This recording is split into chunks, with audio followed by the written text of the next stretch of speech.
Bendiciones, estimados hermanos, bienvenidos al tercer módulo de esta materia que tiene por título Introducción a la Teología Bíblica.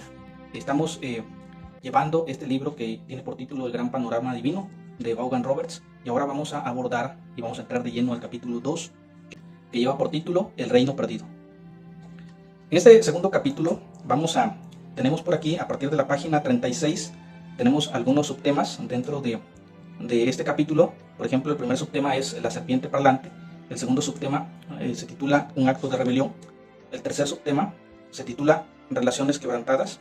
Por ahí también hay algunos incisos, por ejemplo, la relación entre el hombre y la mujer, la relación entre el ser humano y Dios. Tenemos el siguiente subtema, que es la difusión del pecado y la muerte. Aquí también tenemos algunos puntos, como por ejemplo Caín y Abel, el capítulo 4 de Génesis. Tenemos el siguiente punto, la mortalidad, capítulo 5. Tenemos el diluvio, los capítulos 6 al 9 de Génesis, la Torre de Babel, en referencia al capítulo 11 de Génesis, y finalmente el subtema de El Reino Perdido, y la historia continúa en la página 43.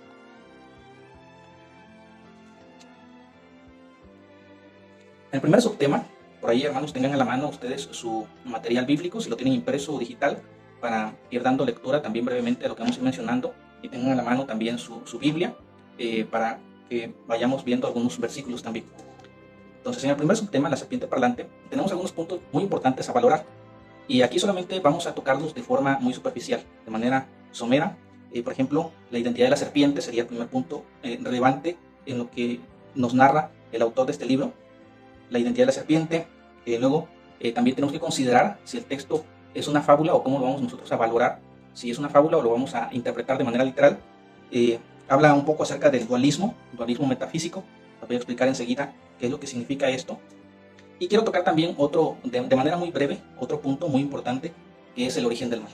Aunque este tema ya lo vamos a abordar de manera mucho más extensa, más profunda, más adelante, en el siguiente curso, que se llama Teología de la Creación.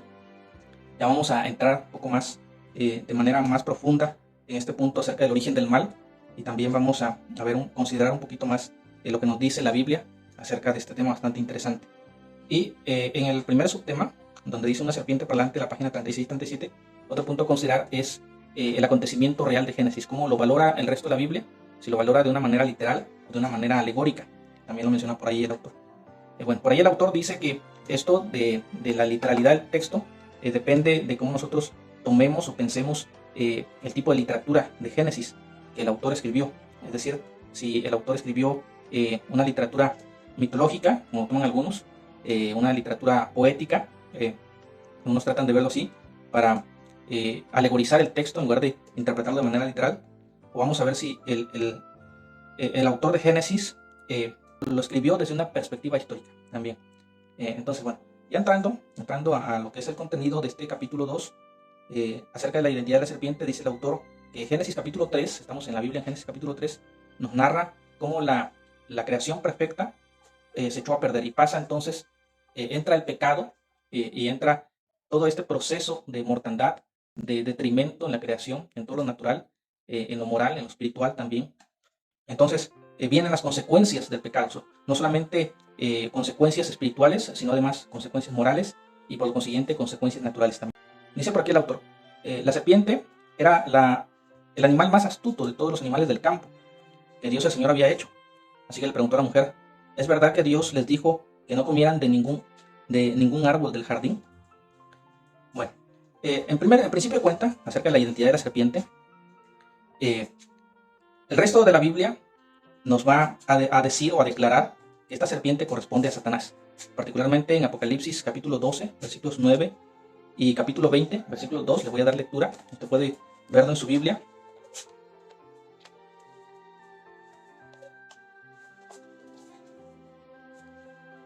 Apocalipsis 12, 9, dice, y fue lanzado fuera el gran dragón, la serpiente antigua, que se llama Diablo y Satanás, el cual engaña al mundo entero, fue arrojado a la tierra y sus ángeles fueron arrojados con él. Entonces aquí el autor de Apocalipsis identifica de lleno el diablo, a Satanás, con la serpiente antigua.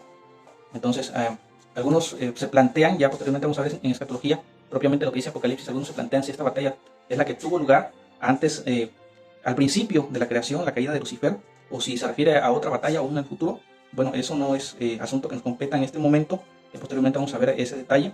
y también vamos a ver en qué momento de la creación, al principio en Génesis, tuvo lugar esa batalla también. Hay diferentes especulaciones, pero al final de cuentas son especulaciones, son interpretaciones solamente. Algunos piensan que Satanás cayó antes de la creación, otros piensan que cayó en esos días, esos 7 días, son los 7 días de la creación. Ya posteriormente vamos a considerar eso, pero en Apocalipsis capítulo 20, versículo 2, también la Biblia nos identifica la identidad de la serpiente. En Apocalipsis capítulo 20, versículo 2, prendió al dragón, la serpiente antigua, que es el diablo y Satanás, y lo ató por 1000 años. Entonces ya la Biblia nos demuestra que la serpiente antigua es en efecto el diablo, Satanás. Pero algunos se preguntan si esta serpiente era parte de la creación. Sí, era parte de la creación, era un animal de la creación. Ya adelantarnos un poquito acerca de lo que dice el autor con respecto a la literalidad del texto. A algunos les parece una fábula, dice por ahí. Bueno, nosotros consideramos que esto ocurrió realmente, ocurrió literalmente. Este acontecimiento tuvo su punto exacto en un momento de la historia, y entonces fue una serpiente real, una serpiente literal. Algunos especulan si físicamente tuvo un cambio a consecuencia de esta rebelión, de que este animal se prestó a los fines de Satanás. Entonces creemos de que sí, la serpiente, tal y como lo dice la Biblia aquí, tenía una capacidad intelectual superior al resto de los animales. Quizá en comparación al ser humano, no podemos precisar si era más la capacidad intelectual del ser humano o si era menos, pero era en relación a los animales, por lo menos al resto de los animales, era considerablemente mucho más inteligente que el resto de los animales, y se prestó voluntariamente, creemos que ese animal se prestó voluntariamente a los propósitos de Satanás para tentar a Eva. Ya por ahí vamos a ver qué ocurrió, si fue una posesión demoníaca que hizo Satanás de ese animal. El texto más o menos nos deja pensar que en efecto así fue, pero queremos ir un poquito más allá acerca del origen del mal, acerca de dónde proviene esta fuerza del mal. Entonces por ahí el autor dice en la página 36, la Biblia no apoya las ideas dualistas de los filmes de ciencia ficción, los cuales se desata una eterna lucha cósmica entre fuerzas iguales del bien y del mal. Entonces el autor está haciendo mención de algunas películas, temas que se ven en algunas películas alusivos a la lucha entre el bien y el mal, como dos fuerzas opuestas que eternamente han estado en lucha. Entonces, esto no surge de la nada, no es solamente la creatividad de los directores de cine, de los guionistas, no es solamente la creatividad de los novelistas, los escritores que se han inventado esto, ¿no? Esto ha estado desde el principio, desde la historia de la humanidad, este tipo de pensamiento dualista, en el que siempre Satanás ha hecho lo posible por demostrarse ante el ser humano de que es equiparable a Dios, que es el opuesto a Dios, pero que es equivalente. Entonces, la mayoría de las personas se preguntan de dónde proviene el mal. Y la Biblia nos da una respuesta puntual para eso, naturalmente. Las personas que desconocen lo que dice la Biblia han llegado a pensar que el mal coexiste con el bien, son coeternos. Entonces, los gnósticos, por ejemplo, ellos le daban a todo lo material la calidad de malo, de maligno, mientras que a lo espiritual le daban la calidad de bueno, de benigno. No obstante, ya posteriormente vamos a ver que eso es bastante relativo y es un pensamiento bastante subjetivo, porque tanto en lo material como hay cosas malas, hay cosas buenas también. Ya vimos que cuando Dios creó el cielo, la tierra, todo el universo, la palabra de Dios nos dice que Dios vio todo y era bueno en gran manera. Entonces no podemos pensar que lo material es intrínsecamente malo. No es malo desde su origen, sino que algo ocurrió que ha contaminado todo lo material de manera que le ha afectado en todo sentido. Entonces vamos a ver qué es lo que ocurrió ahí. Pero la materia no fue originalmente mala. Eso queremos establecerlo desde el principio. También otro pensamiento dualista es de dónde provino la materia. Algunos piensan que la materia era coexistente con Dios. No es así. Dios creó la materia ex nihilo. Ya lo vimos en la clase del módulo anterior, de la nada. Entonces tenemos que explicar de dónde provino el mal, porque si solamente existía Dios y Dios es bueno, entonces por definición o por defecto no existía el mal. ¿De dónde vino? ¿A causa de qué vino el mal? Entonces esto tiene una explicación lógica a través de la Biblia. El mal, tenemos que establecer aquí que Satanás es poderoso, nos dice el autor, pero no es tan poderoso como Dios. Entonces la fuerza de Satanás es relativa, está sujeta incluso a la voluntad de Dios. Ya posteriormente vamos a ver que incluso el mismo Satanás, por ejemplo, en el caso de Job, él tiene que ir delante de Dios y pedirle permiso, autorización a Dios, porque él no puede hacer nada por sí mismo. Entonces él está subordinado. A pesar de que se ha rebelado contra Dios, no ha podido traspasar los límites que Dios le ha demarcado. Su voluntad todavía está sujeta a lo que Dios le concede hacer. No puede obrar absolutamente de manera libre en todo el universo y sobre todo la creación de Dios. Dios continúa siendo el soberano del universo. Eso naturalmente nos lleva a otra implicación, la implicación moral. Entonces, si Dios es bueno y Dios es todopoderoso, entonces ¿por qué existe el mal? ¿Por qué Dios le permite a Satanás obrar y atacar a toda su creación? Entonces, el origen del mal. Eso nos lleva al origen del mal. La Biblia nos dice que Dios creó a Satanás, Dios creó a Lucifer como un ángel, Dios lo creó de manera perfecta. Nos dice la palabra de Dios a través del profeta Ezequiel.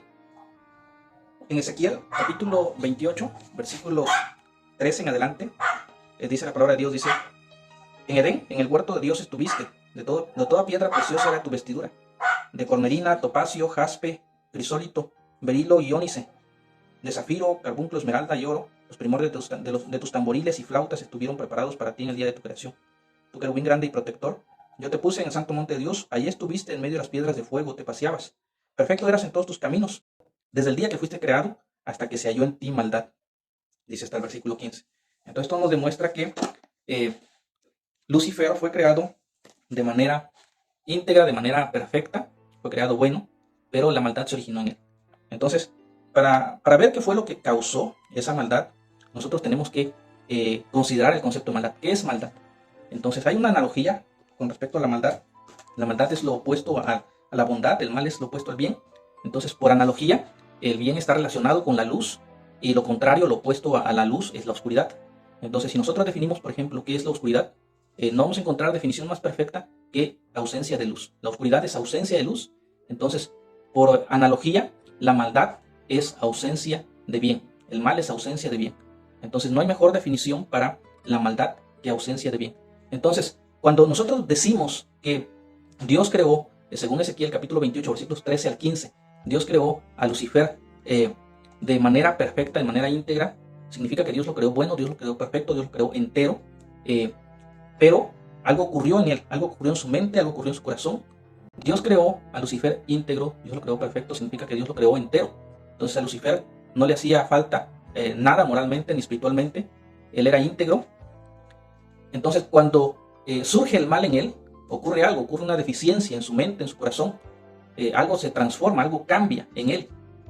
Pero tenemos que tener en cuenta que a Dios esto no lo toma por sorpresa, y esto lo vamos a establecer desde el principio. Esto Dios no lo tomó por sorpresa, sino que Dios ya tenía previsto que esto ocurriera, y por ahí quizá hay quienes no les parece que nosotros afirmamos que Dios ordenó, Dios decretó que esto ocurriera, pero Dios lo decretó de manera pasiva, no activa. Es decir, Dios permitió, en eso consiste el decreto de Dios, en que Dios permitió que algo se transformara en el pensamiento y en el corazón de Lucifer.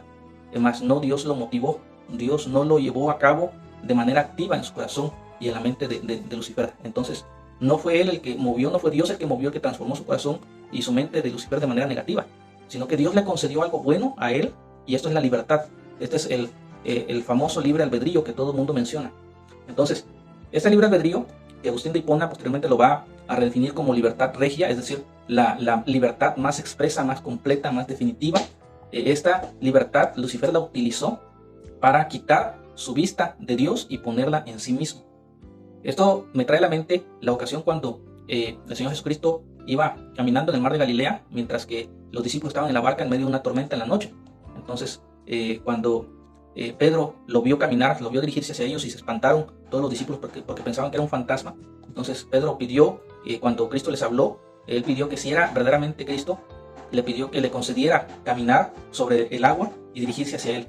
Entonces el Señor se lo concedió y Pedro empieza a caminar sobre el agua. Sin embargo, algo ocurre. Cuando Pedro quita la vista de Cristo y se empezó a fijar en su entorno, en sus circunstancias, le vino a su mente que su naturaleza humana no era posible que eso estuviera ocurriendo, entró la duda en él. Entonces le vino a su mente sus deficiencias, quitó su vista de Cristo, quitó su vista de Dios, empezó a hundirse. Entonces esto también es una analogía de algo que ocurrió en la mente, en el corazón de Satanás, cuando él quitó su mirada de Dios y la puso en sí mismo. Él quiso ser igual a Dios. Otro aspecto, hermanos, que eso sí no viene en el libro, y usted puede tomar nota de esto, es lo que nos dice el escritor de los Hebreos. Veamos lo que dice: la Biblia, en este pasaje, Hebreos capítulo 1. Hebreos capítulo 1, versículo 6. Dice, y otra vez cuando introduce el primogénito en el mundo, dice, adórenle los ángeles de Dios. Solamente ese versículo. Y otra vez cuando introduce el primogénito en el mundo, dice, adórenle todos los ángeles de Dios. Si usted tiene una Biblia con referencia y ve la referencia respectiva, la referencia correspondiente a este versículo, lo va a llevar a Deuteronomio capítulo 32, versículos 43. Pero si usted tiene una Biblia que por lo general utilizamos NBI, Reina Valera y otras versiones en español, usted se va a dar cuenta que en Deuteronomio capítulo 32, versículo 43 no dice de esa manera, sino que lo dice de una manera diferente. Por ejemplo, les leo la cita aquí en Deuteronomio, en mi Reina Valera 1960. Capítulo 32, versículo 43 dice, alabad naciones a sus pueblos, porque él vengará la sangre de sus siervos y tomará venganza de sus enemigos y hará expiación por la tierra de su pueblo. Entonces, como ustedes pueden ver, no tiene absolutamente nada que ver este versículo con el de Hebreos capítulo 1, versículo 6. Sin embargo, cuando nosotros revisamos la versión Septuaginta, ahí sí dice, tal y como lo traduce o lo transporta el escritor a los hebreos, dice, adórenle todos los ángeles de Dios. Entonces, ¿qué significa eso? En la versión Septuaginta, la versión griega, está escrito de una manera y en la versión hebrea está escrito de otra manera. Entonces, el autor a los hebreos lo toma de la versión Septuaginta, de la versión griega. Algunos teólogos han deducido de este versículo que cuando Dios crearía el universo, antes de la creación del universo, Dios le fue revelando progresivamente a sus ángeles también, que Él crearía un mundo material, que Él crearía a los seres vivos, seres orgánicos, y que Él crearía también al hombre. Entonces, al parecer, según algunos teólogos, Dios no le reveló absolutamente todo a sus ángeles, sino que Dios solamente les fue revelando por partes. Dios le reveló a sus ángeles que crearía al hombre, que el hombre sería su creación más perfecta, pero que también el hombre fallaría, que el hombre pecaría, pero Dios no les había revelado por qué medio, por qué causa esto iba a ocurrir. Entonces algunos especulan que finalmente cuando Dios le reveló a los ángeles que Él encarnaría en un ser humano, al parecer Satanás o Lucifer, él quiso o envidió lo que se define como la unión hipostática. Entonces, según esta teoría, Dios le revelaría progresivamente a los ángeles sus planes del futuro. Eso no significa que estaba consultando con ellos, sino que les iba revelando y los ángeles lo iban glorificando. Entonces, cuando Dios le reveló que Él se podía encarnar o Él podía usar la unión hipostática para unirse a una de sus criaturas, al parecer que Lucifer, él deseaba que esa unión hipostática ocurriera en él, en su persona. Es bastante interesante esta teoría, porque de hecho eso nos hace pensar en qué situación le hizo a Lucifer creer que él podría ser semejante a Dios. Porque ya posteriormente vemos en la caída,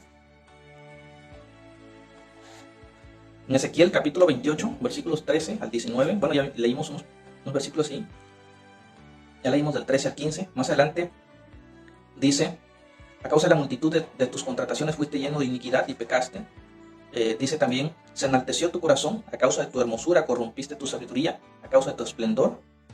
Entonces, para este texto de Ezequiel 28 parece indicar que la causa de que Lucifer llegara a cometer este pecado de rebelión es que es en sí mismo, es decir, él deseó ser igual a Dios. Hay otro texto que nos dice, se los leo aquí en la Biblia, dice en Isaías capítulo 14, versículos 12 al 15. Como caíste del cielo, lucero, hijo de la mañana, cortado fuiste por tierra, tú que debilitabas a las naciones, tú que decías en tu corazón, subiré al cielo, en lo alto, junto a las estrellas de Dios levantaré mi trono, y en el monte del testimonio me sentaré, a los lados del norte, sobre las alturas de las nubes subiré, y seré semejante al Altísimo. Mas tú derribado eres hasta el Seol, a los lados del abismo. Nos hace preguntarnos este texto, si Satanás y Lucifer era tan inteligente, ¿qué le hizo pensar que había una posibilidad, una remota posibilidad de hacerse semejante al Altísimo? Entonces, esta teoría, que de hecho yo lo mantengo como una teoría, no propiamente como una interpretación, porque para definirlo como una interpretación, tendría que haber pasajes más sólidos que nos revelaran esto. Entonces, es solamente a partir de unos pocos versículos que tenemos algunos atisbos de esta posibilidad. Entonces, según esta teoría, el autor de los Hebreos, citando este pasaje de Deuteronomio capítulo 32, verso 43, en la versión Septuaginta, la versión griega Septuaginta, dice otra vez cuando introduce el primogénito en el mundo, dice: adoren a todos los ángeles de Dios. Y luego procede a citar el Salmo 104, 4 y los Salmos 45, 6 al 7 y 102 del 25 al 27, cuando dice a partir del versículo 7 en adelante: ciertamente los ángeles, dice, el que hace a sus ángeles espíritus y a sus ministros llamas de fuego. Mas del Hijo dice: tu trono, oh Dios, por el siglo de siglos, cetro de equidad es el cetro de tu reino. Este es un versículo de alta cristología, el versículo 8, que nos demuestra la divinidad, la plena divinidad de Cristo. Entonces el versículo 9: has amado la justicia y aborrecido la maldad, por lo cual te ungió Dios, el Dios tuyo, con óleo de alegría más que a tus compañeros. Y dice el versículo 10: y tú, oh Señor, en el principio fundaste la tierra y los cielos son obra de tus manos. Ellos perecerán, mas tú permaneces. Todos ellos se envejecerán como una vestidura, y como un vestido los envolverás y serán mudados, pero tú eres el mismo y tus años no acabarán. Ojo, aquí está hablando de Cristo, del Mesías. Entonces está hablando de la eternidad de Cristo, está hablando de la divinidad de Cristo.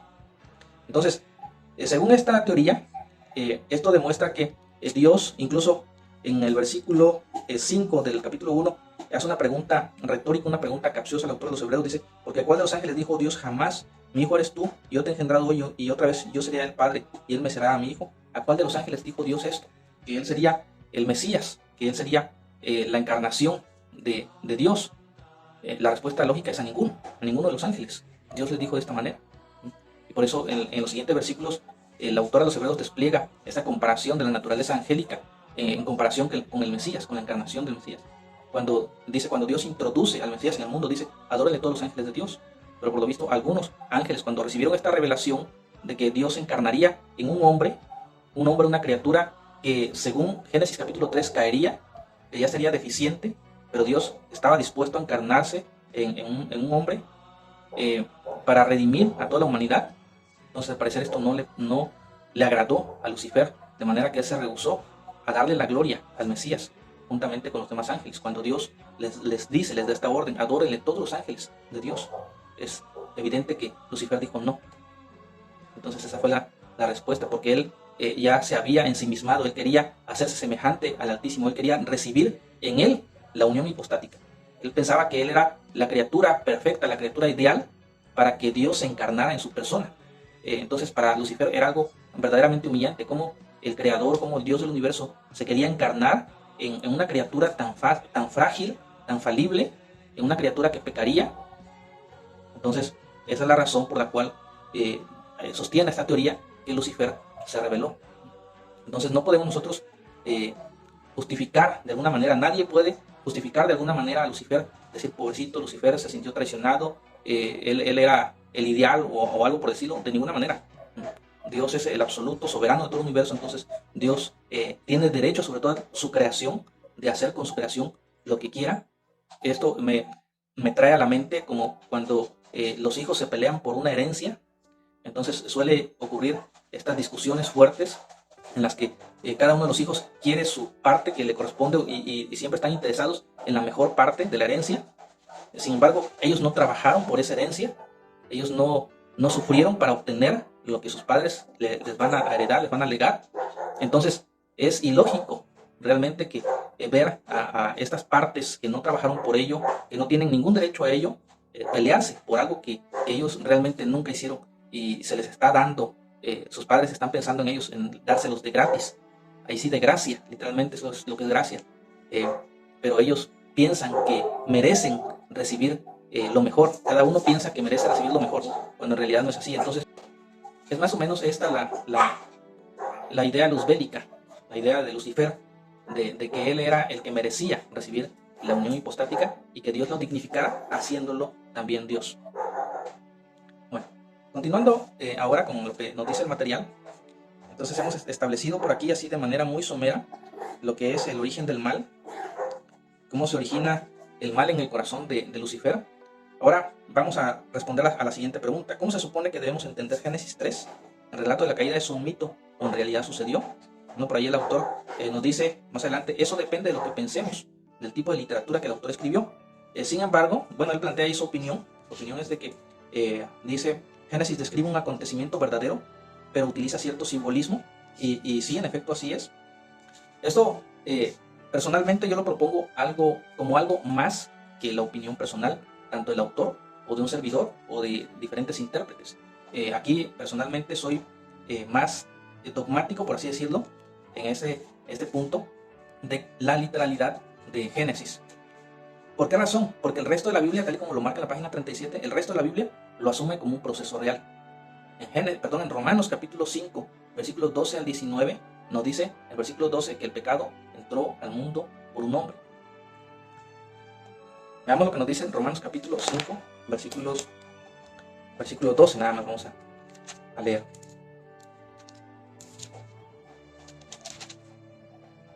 Por tanto, como el pecado entró en el mundo por un hombre, y por el pecado la muerte, así la muerte pasó a todos los hombres por cuanto todos pecaron. Entonces, el autor de esta epístola, que es el apóstol Pablo, él retoma el acontecimiento de Génesis capítulo 3 como un acontecimiento real, un acontecimiento verídico, un acontecimiento histórico.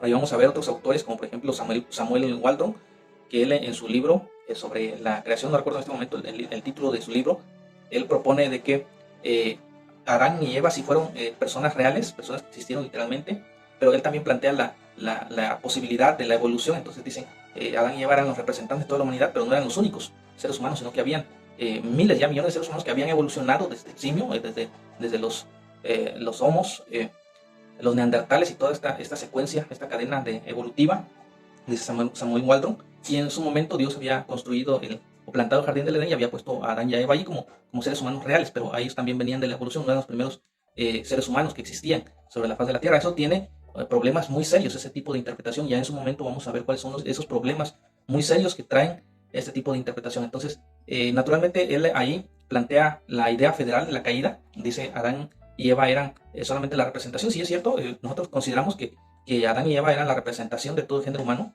en la caída, la rebelión. Sin embargo, no por eso significa que hay una posibilidad de que Adán y Eva no fueran los primeros seres humanos. Esto tiene algunas dificultades también, porque como veremos en el siguiente curso de Teología de la Creación, vamos a ver cómo la muerte impactó también físicamente, y por lo consiguiente entró la ley de la entropía, de que todo se desgasta y todo va en detrimento hasta morir, hasta perecer. Eso nos lleva a 1 Corintios capítulo 15, versículos 20, 22, nos cita por aquí el autor. 1 Corintios 15, 20 dice, mas ahora Cristo ha resucitado de los muertos, primicias de los que durmieron es hecho, porque por cuanto la muerte entró por un hombre, también por un hombre la resurrección de los muertos. Porque así como en Adán todos mueren, también en Cristo todos serán vivificados. Entonces, nuevamente el apóstol Pablo toma el hecho de la existencia de Adán como algo histórico y el pecado de Adán como un acontecimiento también literal.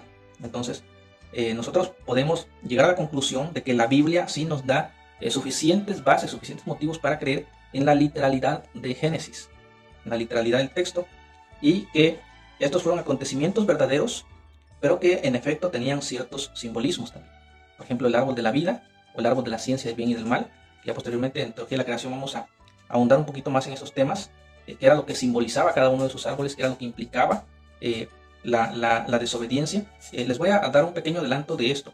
¿Qué era lo que realmente tenía el fruto del árbol de la ciencia del bien y del mal? Algunos han llegado a especular que Dios había envenenado ese fruto.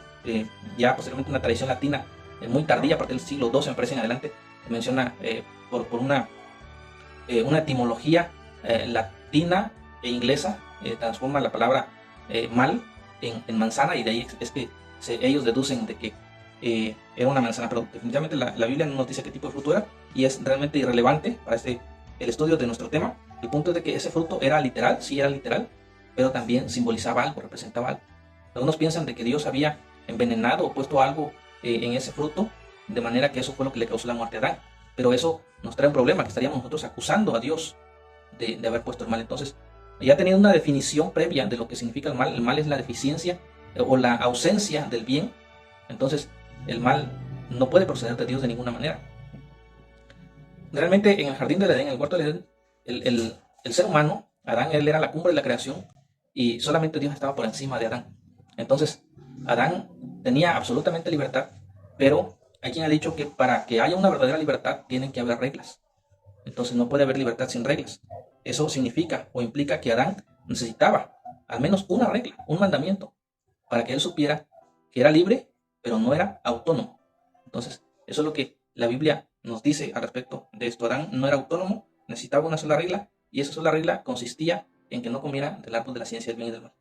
Entonces, el árbol del conocimiento le daría a Adán solamente el conocimiento del mal, porque Adán ya conocía el bien estaba en él era perfecto, Dios se mostraba ante Adán tal y como era. Entonces, por ese lado, nosotros no podemos decir que Adán conocería el bien si participaba de este fruto. Por el contrario, hay algo que Adán aún no conocía, y eso era el mal. Pero el mal consistiría en desobedecer, en quebrantar el único mandamiento que Dios le había dado. Dios le había dado ese mandamiento para que Adán supiera que había alguien por encima de él, y ese era Dios. Él no era autónomo, él no podía fijar sus propias reglas, sino que tenía que someterse a la voluntad de Dios. Ahora pasemos al siguiente subtema, un acto de rebelión. Pues bien, como ya habíamos establecido previamente, Adán solamente tenía un solo mandamiento en el jardín del Edén, lo que le daba su lugar o su posición delante de Dios. Adán era libre, pero no era autónomo. Entonces, él tenía que saber que a pesar de que él estaba en la cumbre de la naturaleza, por encima de él estaba Dios. Por esa razón es que Dios le había dado el mandamiento de no comer del árbol de la ciencia del bien y del mal. Pero ahora vemos en el siguiente subtema que Satanás tienta a Adán, y la manera que lo hace es yendo en contra de la palabra de Dios. Entonces, en los primeros 3 versículos, nosotros vemos que Satanás le hace la pregunta a Adán: ¿es verdad que Dios les dijo que no comieran de ningún árbol del jardín? Desde aquí nosotros vemos que ya Satanás está distorsionando la palabra de Dios, porque cuando nosotros leemos previamente, en el capítulo 2 de Génesis, en el verso 16, dice: y mandó Jehová Dios al hombre diciendo: de todo árbol del huerto podrás comer. Versículo 17, mas del árbol de la ciencia del bien y del mal no comerás, porque del día que de él comieres, ciertamente morirás. Entonces vemos que cuando Satanás le hace la pregunta a Adán, él ya estaba distorsionando el mandamiento que Dios le había dado a Adán. Dios no le había dicho a Adán que no podía comer de ningún árbol del huerto. Dios le había dicho que podía comer de todos los árboles del huerto, excepto de uno. Y Satanás lo que hace aquí es poner en tela de duda el mandamiento de Dios, distorsiona lo que Dios había dicho. Entonces Satanás le pregunta en Génesis capítulo 3, versículo 1, con que Dios os ha dicho, no comáis de todo árbol del huerto. Entonces vemos ahí la intención maliciosa ya de este ángel. Eva le responde en versículo 3, Dios nos ha dicho, no coman del árbol, ni lo toquen, de lo contrario morirán, dice por aquí el autor. La Reina Valera dice en versículo 2, la mujer respondió a la serpiente, del fruto de los árboles del huerto podemos comer. Vemos que desde aquí Eva estaba corrigiendo la pregunta maliciosa, malintencionada de Satanás. Dice en el versículo 3, pero del fruto del árbol que está en medio del huerto, dijo Dios, no comeréis de él, ni le tocaréis, para que no muráis. Entonces, vemos que aquí la serpiente en primer lugar, en primera instancia, no se acercó directamente a Adán, sino que se acercó primeramente a Eva.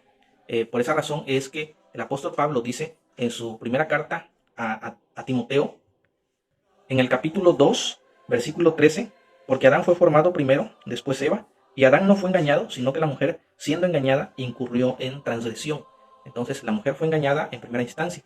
¿Por qué Satanás se acercó a Eva y no a Adán? Bueno, algunos teólogos han especulado que la razón se debió a que la mujer por naturaleza es más emocional, y por lo consiguiente Dios le había dado claramente el mandamiento en primera instancia a Adán, no a Eva. Entonces Eva la había escuchado de Adán, había escuchado el mandamiento de voz de Adán, no directamente de Dios. Y si nosotros comparamos la respuesta que Eva dio con lo que Dios le mandó directamente a Adán, hay una ligera variación. Volvamos a Génesis capítulo 3 y al capítulo 2 respectivamente.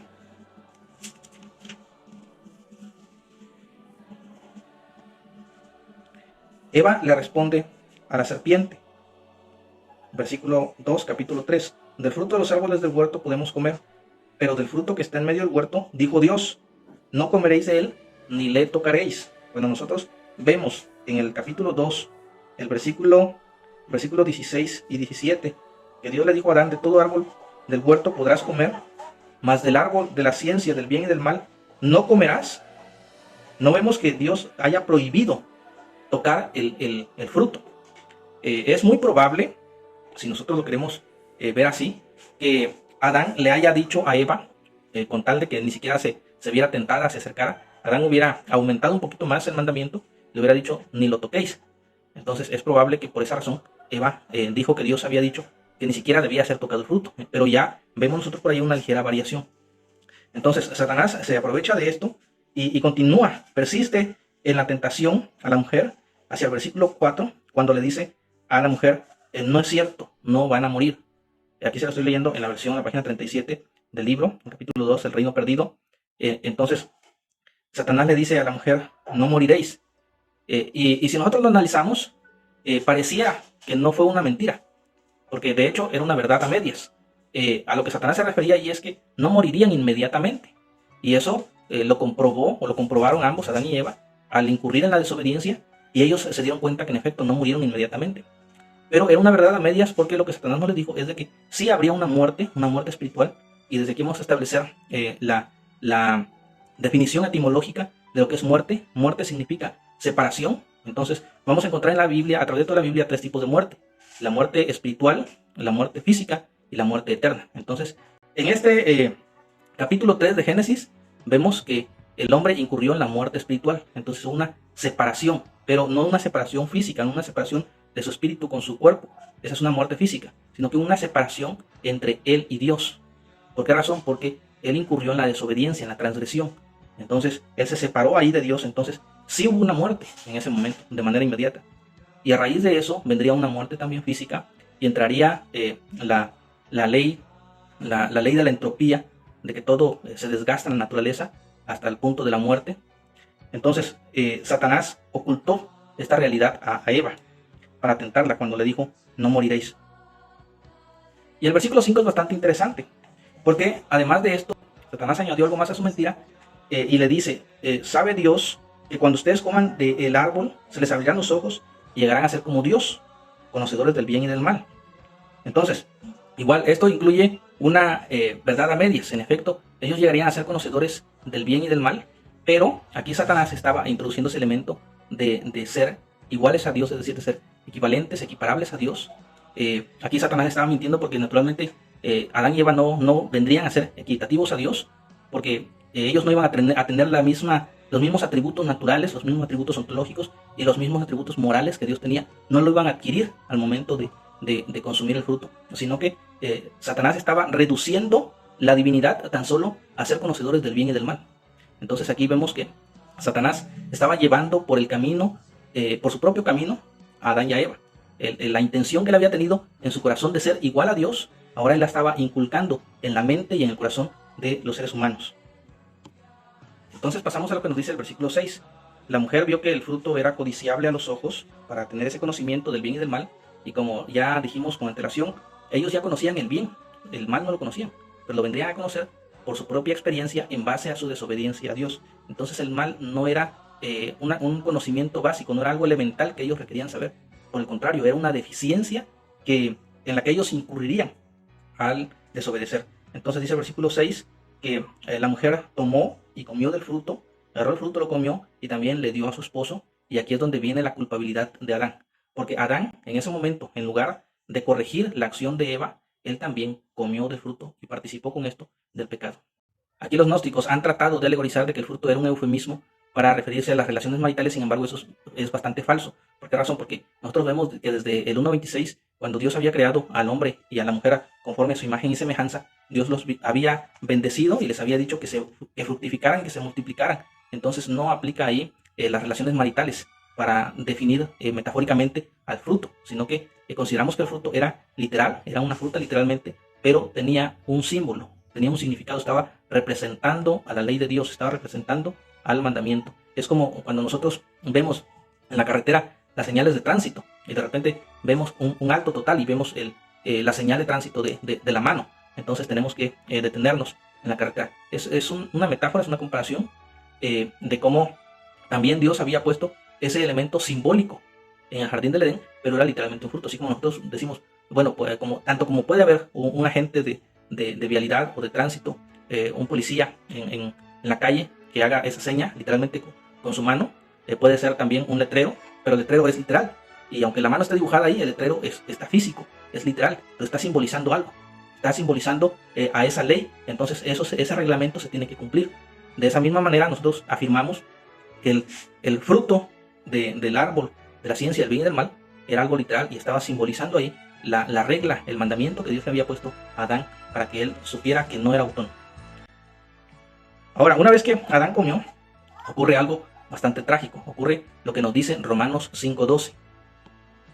En Romanos 5:12 dice, por tanto, como el pecado entró en el mundo por un hombre, y por el pecado la muerte, así la muerte pasó a todos los hombres por cuanto todos pecaron. ¿Por qué dice este versículo que todos pecaron? Porque la Biblia nos dice que nosotros estábamos en Adán, y estábamos de dos maneras. Estábamos biológicamente, aunque no habíamos nacido, y también estábamos legal o jurídicamente, estábamos siendo representados por Adán. Es decir, esta se llama la idea federal de la caída. Significa que Adán era como nuestro presidente de la república.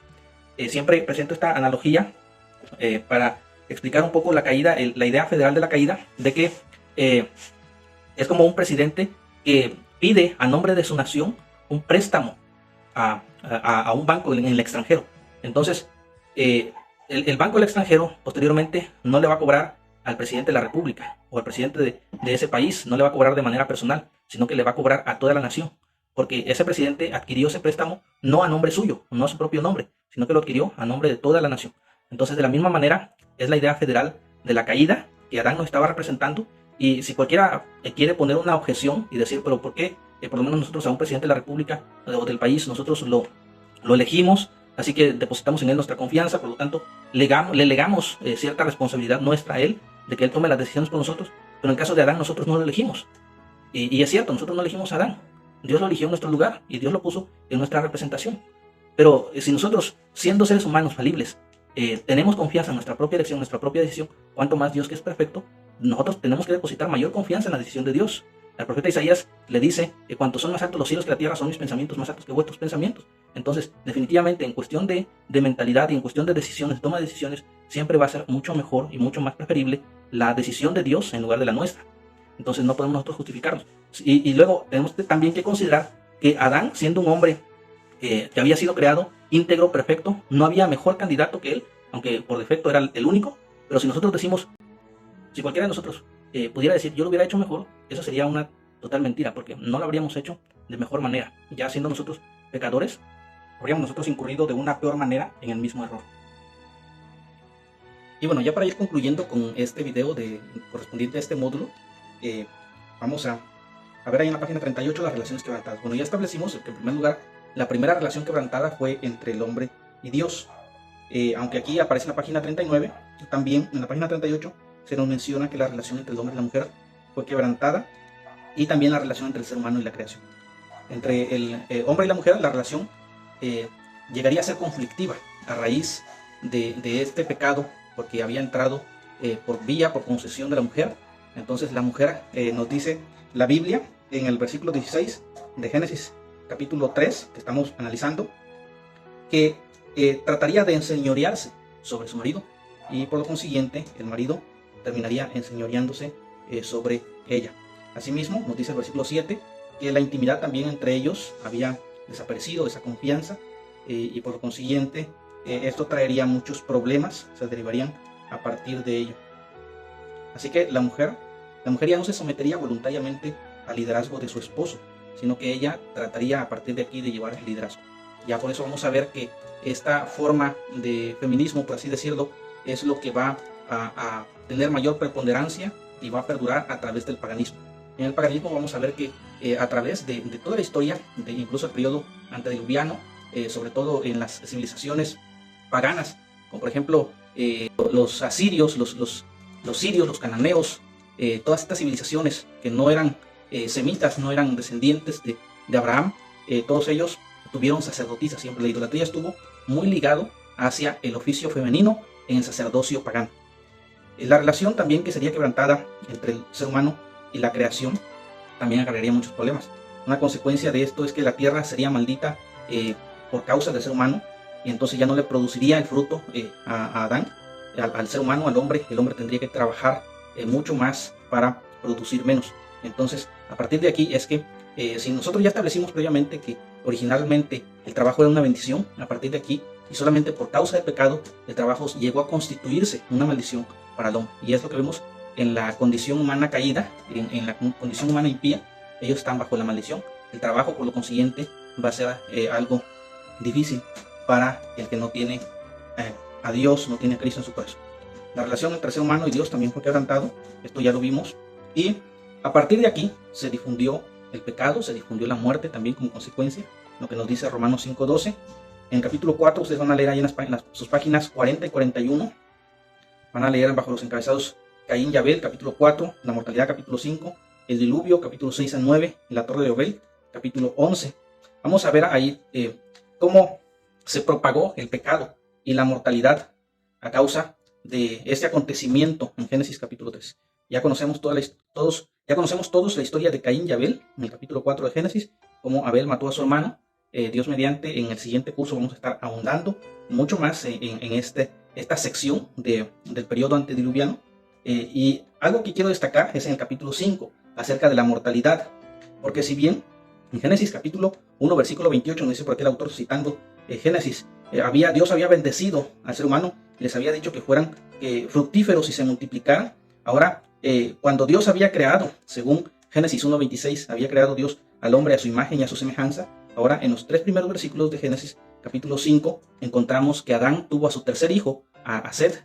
Se nos menciona aquí textualmente que lo tuvo conforme a su imagen y semejanza de él, es decir, de Adán, ya no a la imagen y semejanza propia de Dios. Esto significa que el ser humano, aunque no había perdido toda la imagen de Dios, pero la imagen de Dios, la imago Dei, ya estaba distorsionada en él. Ya de ahí el capítulo 5 de Génesis, en las genealogías que nosotros vemos ahí, lo que se destaca es de que todos los hombres eran mortales. A pesar de que eran muy longevos, el más longevo fue Matusalén, todos eran mortales. Solamente de uno nos dice el capítulo 5 que fue llevado, desapareció Enoc, porque lo llevó Dios. Entonces, mientras tanto, los demás está escrito que todos, cada uno nacieron, vivieron y finalmente murieron. Ahora, el capítulo 6 al 9 nos habla sobre el diluvio. Y ahí nosotros podemos ver la condición en la que ya estaba el mundo en el momento de que Dios decidió ya ejercer su justicia. Según nos dice el versículo 7, Dios se arrepintió de haber creado al hombre. ¿En qué sentido se arrepintió? No es en el sentido de que Dios haya cambiado su mente, Dios haya mutado. Esto a algunos les crea conflicto con la doctrina de la inmutabilidad de Dios. Entonces dicen, bueno, ¿que Dios puede cambiar de opinión o no puede cambiar de opinión? Aquí esto se le conoce como un antropomorfismo. Aquí está usando la Biblia un lenguaje meramente humano. Está tratando de mostrarnos a Dios su carácter, su carácter que lo comunica, su carácter de justicia. Está tratando de mostrar con un término sencillo, un término humano. Entonces, no significa que Dios, desde el principio de la eternidad, Dios no tenía en cuenta que el ser humano iba a pecar. Y entonces, cuando Dios pecó, se arrepintió y dijo, no, ¿para qué hice ser humano? Si yo hubiera sabido que, como nosotros lo decimos, humanamente, si yo hubiera sabido que esto iba a ocurrir, mejor no lo hubiera hecho desde el principio. No significa eso. Entonces, ¿qué significa que Dios se arrepintió? Significa que Dios sintió el dolor en su corazón, tal y como nos lo dicen los versículos 5 y 6 del capítulo 6 de Génesis. Dios sintió ese dolor en su corazón. Dios sintió tristeza en su corazón a causa de todo el pecado que había. Entonces Dios tomó una decisión. Arrepentimiento etimológicamente en hebreo significa dar la media vuelta y regresar por el mismo camino. Entonces, en un sentido metafórico, un sentido figurado, Dios había creado la humanidad, pero en este punto Dios dice, bueno, voy a retornar todo al mismo punto, al punto de inicio, lo voy a regresar. Entonces, es en ese sentido que nos trata de comunicar el escritor inspirado, que Dios dijo, se arrepintió en su corazón de haber creado al hombre. Entonces, por esas razones que nos dice esto, ya vemos cuáles fueron las consecuencias. Dios trajo el diluvio, acarrió la justicia sobre la tierra. Dios derramó su ira sobre el mundo antiguo. Y la Biblia nos dice en ese pasaje, en Génesis capítulo 6, que solamente Noé halló gracia delante de Dios. Pero desde aquí vamos a establecer que ese hallar gracia de Dios no fue propiamente por los atributos de Noé. No fue Noé que agradó de sí mismo a Dios, sino que Dios se agradó, o a Dios le agradó, en su beneplácito, Dios decidió preservar a Noé del pecado. Eso es lo que es la gracia. Entonces Dios lo preservó en justicia para que de esta manera Dios también pudiera rescatar la esencia de la humanidad. Y ya vamos posteriormente a hablar un poquito más de esto, cómo Dios salvó a la humanidad por medio de 8 personas, porque esto también tiene cierto dilema en cuanto a la redención. Por ejemplo, en Juan capítulo 3, versículo 16, nos dice que Dios amó al mundo, es decir, a toda la humanidad. De manera general, Dios amó a la humanidad en esencia, que dio a su Hijo unigénito, para que todo aquel que crea en Él no se pierda, no tenga vida eterna. Entonces, Dios, a través de redimir a los que creen, está también amando a la humanidad, está demostrando ese amor a la humanidad. Entonces, eso significa que en la misma manera que Dios salvó a la esencia de la humanidad en 8 personas cuando Dios los salvó a la familia de Noé, de la misma manera Dios ha decidido salvar a toda la humanidad, es decir, a toda la esencia de la humanidad, o la humanidad en esencia, a través de los que creen en Cristo Jesús. Ya posteriormente vamos a ver también algo acerca de la tipología cristológica del Antiguo Testamento. Eso también es bastante importante en lo que es teología bíblica, establecer las analogías para que nosotros veamos cómo todo el Antiguo Testamento apunta hacia la obra y hacia la persona de Cristo. Entonces, esto ya es parte de la historia de la redención. La historia de la redención comienza en Génesis, en el capítulo 3. Es en ese punto que Adán peca. Dios ya tenía planeado, recordemos, esto no le tomó por sorpresa a Dios. Dios tenía planeado salvar ya a la humanidad. Es decir, Dios había permitido el pecado, pero Dios tenía ya trazado su propósito. ¿Cuál era el propósito por el que Dios permitiría que esto ocurriera? Entonces, es en Génesis capítulo 3, versículo 21. Ven ahí, Génesis 3, versículo 21, dice: y Jehová Dios hizo al hombre y a su mujer túnicas de pieles y los vistió. Entonces, ¿qué era lo que merecía Adán y Eva en ese momento por haber pecado? Ellos merecían la muerte física incluso. Ya habían llegado al punto de la muerte espiritual, la separación con Dios, pero también merecían en sí mismos la retribución de su pecado, la muerte física. Sin embargo, en lugar de que les ocurriera la muerte física, Dios interpuso un sacrificio y ahí hubo la primera expiación. ¿De dónde pensamos nosotros que Dios sacó las túnicas de pieles? En Génesis capítulo 3, la Biblia nos dice que Adán y Eva fueron y tomaron hojas de higuera y se cosieron delantales con hojas de higuera. Es decir, ellos mismos trataron de tapar la vergüenza, su desnudez, que era el estado de la conciencia ya despierta que ellos tenían a partir de ese momento que habían pecado. Sin embargo, Dios, en lugar de dejarlos con su propia justicia, ¿qué les podía cubrir las hojas de higuera? Eso representa las obras humanas, las obras de los hombres. Nuestras obras no pueden de ninguna manera cubrir, tapar nuestro pecado. Sin embargo, Dios interpuso un sacrificio para que de ahí extraer las pieles, y con las pieles hacerle túnicas de pieles a Adán y Eva, y de esa manera Dios los cubrió simbólicamente ya con la expiación de Cristo Jesús en la cruz del Calvario. Esto ya estaba apuntando hacia Cristo, ese primer sacrificio. Así que ahí vemos en Génesis 3:21 el primer sacrificio en toda la historia de la humanidad a causa del pecado de Adán y Eva. Ahí fue donde entró la muerte biológicamente, ahí fue donde entró la muerte materialmente también, porque para que Adán y Eva vivieran, algunos animales, la Biblia no nos dice de qué tipo de pieles fueron, no nos dice si fueron pieles de ovejas, si fueron pieles de cabras o fueron pieles de bueyes, no nos dice de qué tipo de animal, pero fueron pieles. Entonces tuvo que haber un sacrificio, tuvieron que haber muerto al menos 1 o 2 animales para poder vestir a Adán y a Eva, y esto ya estaba apuntando hacia el sacrificio de Cristo que cubriría totalmente el pecado de la humanidad. Entonces desde ahí nosotros podemos ver cómo comienza la historia de la redención. Y en Génesis capítulo 6 nos dice la Biblia que Dios se agradó de Noé, es decir, Dios llenó a Noé, lo capacitó de una manera especial para preservarlo del pecado de su época, del pecado de su entorno, y así Noé pudiera perseverar en santidad y en obediencia delante de Dios. Y es lo mismo que nosotros vemos ahora en el Nuevo Testamento, siempre con la salvación. Entonces ya desde ya venimos echando ya los cimientos de la historia de la redención y la revelación progresiva. ¿A qué ocurre? Porque todo esto no lo sabía Moisés en el momento que escribió Génesis. Todo esto no lo sabía Adán y Eva en el momento que pecaron y Dios los vistió de sus túnicas de pieles. Adán y Eva, ellos no sabían por qué Dios los estaba vistiendo con túnicas de pieles. Ellos no sabían por qué Dios había matado a unos animales para cubrir la desnudez de ellos. Y Noé no sabía por qué Dios lo había escogido para preservar, por medio de su familia, a la esencia de la humanidad en el arca durante el diluvio. Entonces, ya después tenemos en el capítulo 11 la historia de la Torre de Babel. Ustedes ya podrán leer ahí detenidamente. Y les voy a dar lectura a lo que dice el subtema del reino perdido. La historia continúa en las páginas 42 y 43.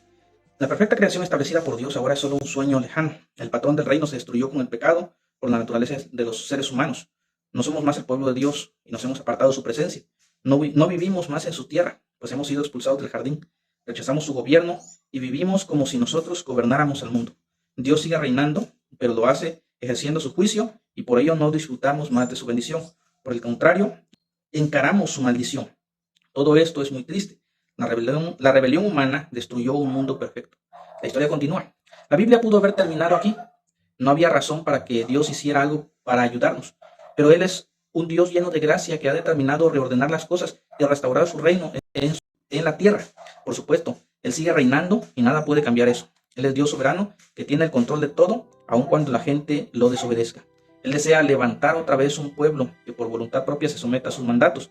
Eso es lo que significa el reino de Dios. no es el lugar en donde Él gobierna, porque Él siempre reina en todo lugar, sino la esfera en donde su régimen se acepta con alegría. Como veremos en el siguiente capítulo, Dios dirige su obra hacia ese maravilloso final desde el inicio mismo de la creación. Pues bien, hasta aquí llegamos, estimados hermanos. Ya a ustedes les tocará responder sus cuestionarios. Por ahí pueden ustedes, si gustan, imprimir sus hojas o hacerlo en Word y convertirlo a PDF o pasarme en un Word, como ustedes gusten. Si gustan imprimirlo y después solamente pueden enviarme la fotografía también. No hay problema, yo los califico de cualquier manera. Pero lo importante es que hagan estos cuestionarios para reforzar su aprendizaje, que tomen notas de estos videos y también, por supuesto, que lean las lecturas correspondientes en su control de lectura a la semana que les corresponde, y por supuesto también las lecturas que vienen recomendadas aquí en este manual. El Señor les bendiga, estimados hermanos. Hasta pronto.